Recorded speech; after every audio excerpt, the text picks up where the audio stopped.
Recordes la imatge de l'altre dia de Paco Camps abraçant-se en Carlos Mazón en la ciutat de les arts i de les ciències?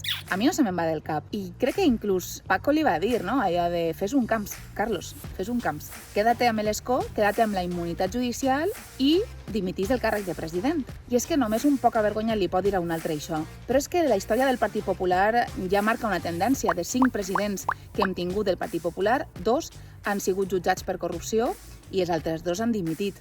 Han dimitit per no saber gestionar causes com la del metro o com esta de la Dana. I la vergonya més gran arriba quan tens una muletilla, quan tens a Vox, que només que està fent, i ha fet durant este any, que mantindre en el càrrec que ser còmplice del senyor Mazón al front del govern de la Generalitat. I ho han votat tot. No han registrat res. Però la poca vergonya més gran que jo he vist és que l'altre dia no acudiren al funeral d'estat a donar suport a les famílies que patiren aquestes 229 morts i que tan mal ho estan passant i que tan poc està ajudant Vox a poder establir una normalitat en les seues vides.